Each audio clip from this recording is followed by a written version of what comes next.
Good morning, it's Harvey Jackson. Just going to get through some news items here. First off, Karen Braun just put out the crop progress and highlights. Really nothing out of the ordinary. You can see that we're average from last year, but obviously picking up the pace. What the only thing that stands out is this winter wheat conditions just keep on scoring quite well, or we're quite low.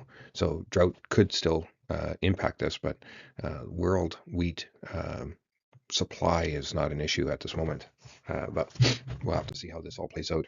Here's your JRS Mars, which is your European uh,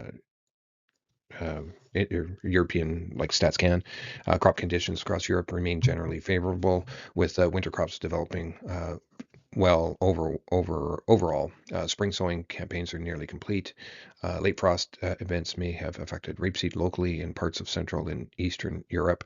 And as you can see on the side here, you can see that the yields are decent, not extraordinary but decent. You can see canola yields at 3.19 tons per hectare.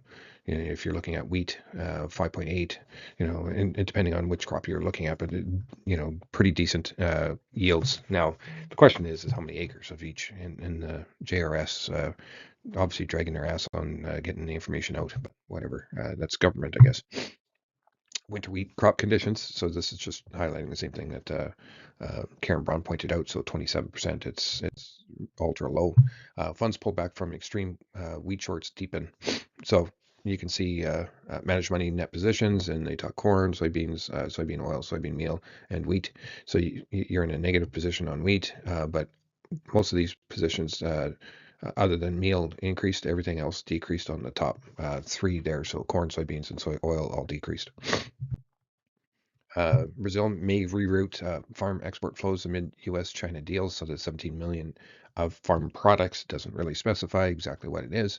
China's new buying program reshuffles global flows. Brazil is structurally competitive and well supplied, and they may put a beef twist in here too, because they have the beef and the U.S. does not. So back to the Israel-Iran war here. No deal, no exit. How U.S. Iran standoff risks fresh conflict. So the U.S. blockade, Iran grip on Hormuz deepen economic pain. Iran's red lines, missiles, nukes, and Hormuz are survival tools. They want reparations, you name it. So they're still far from getting a deal done. So this war is going to continue. Tight supplies, high fuel prices of tight supplies of fertilizer, and just elevating prices across the world. Last 7 days now. Again, this isn't up to date, but it's only 2 days late. You can see that the cold still is well set in on the eastern half of Saskatchewan and Manitoba. You see some moisture actually getting dumped in now. Is still not getting rid of all the drought there. Cold weather in the prairies in the U.S. as well. So here's your drought monitor, and you can see that there's a lot of drought. Doesn't look like there's much drought in Manitoba, eastern Saskatchewan, but there's still some drought in some of those areas. Canola jumped as it didn't trade yesterday, and it took some of the favor from the soybeans as it had a great day yesterday. So the November contract up at 880 at 757. Soybean oil kind of pulled back somewhat today, 75 cents. Palm oil is still up at 75.40. Crude oil pulled off a $0.50 a barrel at 108. Brent at 110. Diesel fuel at $4.07. Soybeans at 12.14. Minneapolis wheat up another 6 cents at 7.09. Hard red winter at 7.11, up 7 3/4 cents. The corn is up 2.5, and the Canadian dollar is down again. So just have a look. It created a gap because the U.S. Soybean traded yesterday and the canola did not, and it tried to catch up, but still caught in this upper range here, still with no signal to be long here as of right now. European rapeseed still in this upward trend going up here. Soybean oil caught in this range here, still not trying to make new highs or anything, but it's actually pulled back just a hair from where it was. Soybeans are liking the conversation since Sunday of the China-US trade deal, whether it even means anything as of right now. Crude palm oil is taking favor of the same thing.